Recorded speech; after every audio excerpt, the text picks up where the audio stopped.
صل على محمد وآل محمد.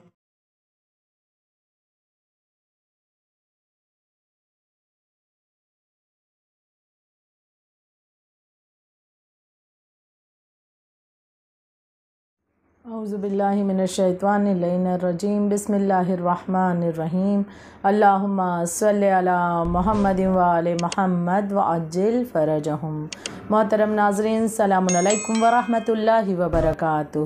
بڑی پرمسرت تاریخ ہے آج،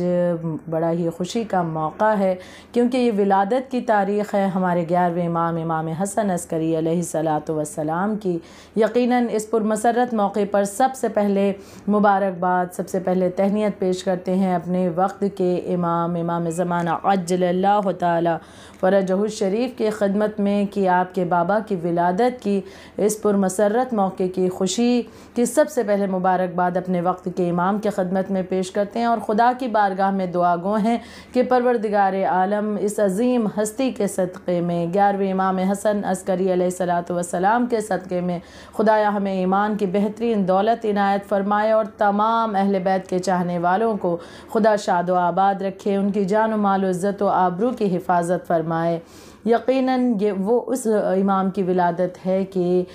جن کی فضیلت کے بارے میں ہماری زبانیں کیا بیان کر سکتی ہیں کہ بے شک ایک عظیم امام خداوند عالم نے امامت کی 11ویں کڑی آپ کو بنا کر کے اس دنیا میں بھیجا، اور 10 ربیع الثانی سن 232 ہجری مدینہ منورہ میں آپ کی ولادت ہوتی ہے، اور پروردگار عالم نے 11واں امام اس زمانے کو عطا فرمایا. یقیناً وہ امام کے جن کے ذریعے سے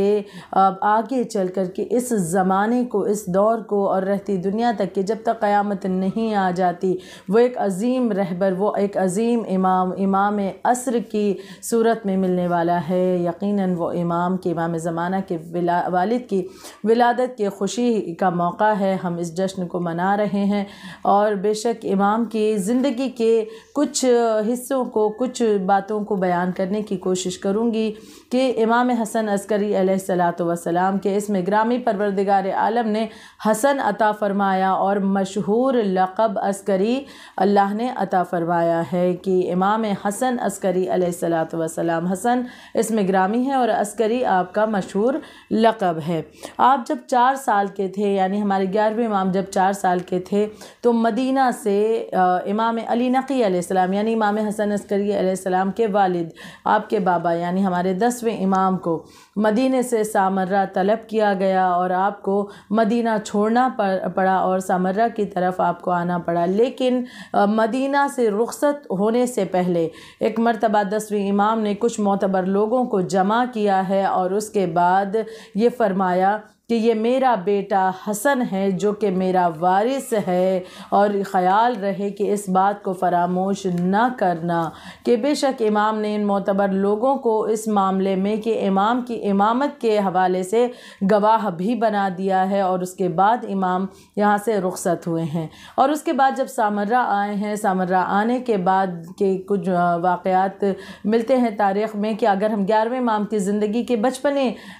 کا دور دیکھیں تو سامرہ آنے کے بعد کا ایک مرتبہ کا واقعہ پایا جاتا ہے کہ 11ویں امام بچوں کو کھیلتا ہوا دیکھ رہے ہیں کہ کچھ بچے ہیں جو کھیل کود میں مصروف ہیں، اور آپ ایک کنارے بڑی اداسی کے ساتھ ان بچوں کو دیکھ رہے ہیں، بڑے اداس چہرے کے ساتھ ان بچوں کو دیکھ رہے ہیں. بہلول دانہ کا وہاں سے گزر ہوتا ہے، ایک مرتبہ امام کو دیکھتے ہیں اور کہتے ہیں کہ فرزند، اگر آپ کو یہ کھلونے جو ان بچوں کے پاس بھی ہیں اگر آپ کو چاہیے، آپ ان کی وجہ سے مایوس ہیں، اداس ہیں، تو میں وہ کھلونے لائے دیتا ہوں آپ کے لیے. لیکن ایک مرتبہ امام کا جملہ یہ تھا کہ میں ان کھلونوں کے لیے پریشان نہیں ہوں، بلکہ میری اداسی اس وجہ سے ہے کہ ہمیں پروردگار عالم نے کھیل کود کے لیے خلق نہیں کیا، بلکہ ہمیں خدا نے اپنی عبادت کے لیے خلق کیا ہے. ہمیں ایک دن اس کی بارگاہ میں پلٹ کر جانا ہے اور اپنی زندگی کا پورا حساب اس خدا کے سامنے ہمیں دینا ہوگا. یعنی بچپنے کا عالم ہے امام کا، اور اس کے باوجود امام ہمیں متوجہ کر رہے ہیں آخرت کی جانب کہ ہم اپنی آخرت سے غافل نہ ہونے پائیں، اپنے اس خلقت کے مقصد سے غافل نہ ہونے پائیں کہ اس دنیا میں آنے کا مقصد ہی ہمارا جو خدا نے ہمیں بھیجا ہے وہ فقط یہ ہے کہ اس کی عبادت کی جائے، پروردگار عالم کی عبادت کی جائے یقیناً، اور اس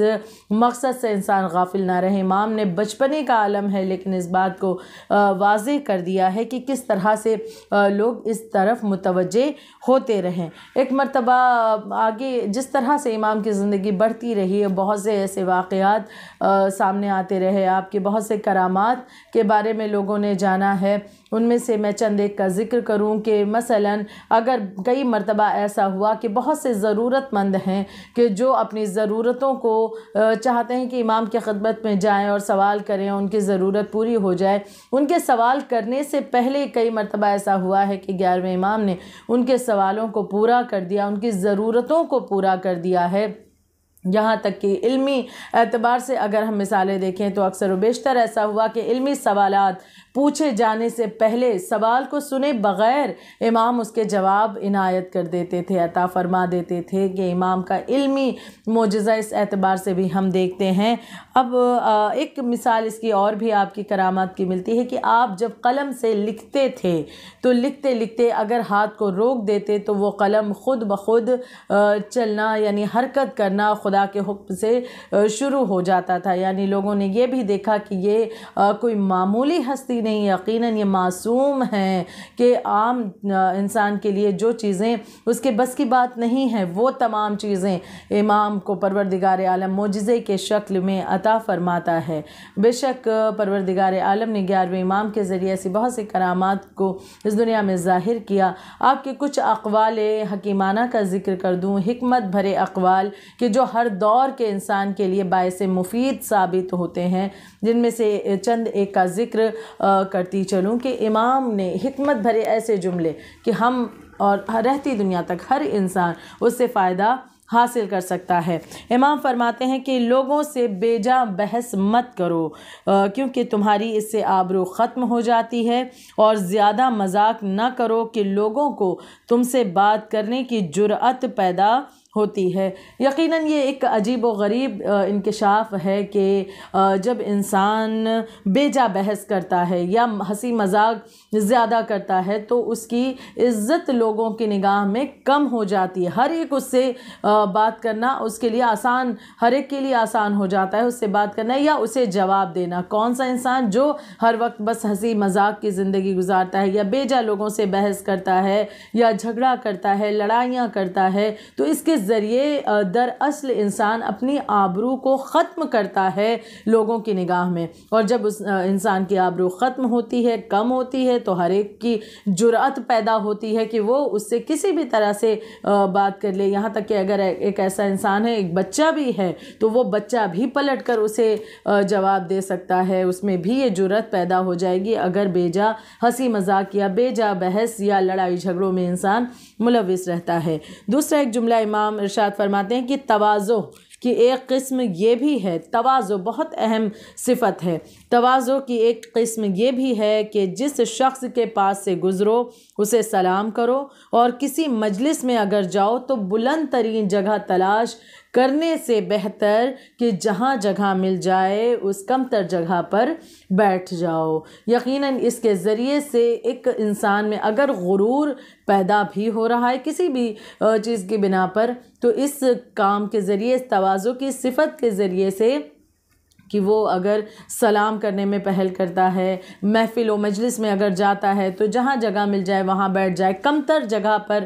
بالخصوص وہ بیٹھ جاتا ہے، تو اس سے اس انسان کا تکبر، اس کا غرور جو ہے وہ ضائع ہونے لگتا ہے، ختم ہونے لگتا ہے۔ تو امام نے بہترین جملہ عطا فرمایا ہے، ہمیں اس حکمت بھرے جملے کے ذریعے یقیناً فائدہ حاصل کرنا چاہیے۔ اور ایک اور کی بہت ہی مشہور و معروف امام کی حدیث ہے کہ امام فرماتے فرماتے ہیں مومن کے کمال ایمان کی 5 علامتیں ہیں، یعنی ایک مومن اس وقت مومن کہلائے گا کہ اس کے اندر یہ 5 علامات پائی جانی چاہیے۔ یہ کے بعد دیگرے امام نے ارشاد فرمایا اولاً کہ بلند آواز سے بسم اللہ کہے، کہ مومن کی نشانی ہے۔ مومن کی 5 نشانیوں میں سے پہلی نشانی امام حسن عسکری علیہ السلام فرماتے ہیں کہ بلند آواز سے بسم اللہ کہے، دوسری خاک شفا پر سجدہ کرے، تیسری داہنے ہاتھ میں انگوٹھی پہنے، چوتھے دن رات میں 51 رکعت نماز ادا کرے۔ 51 رکعت نماز یعنی 17 رکعت جو واجب ہے اس کی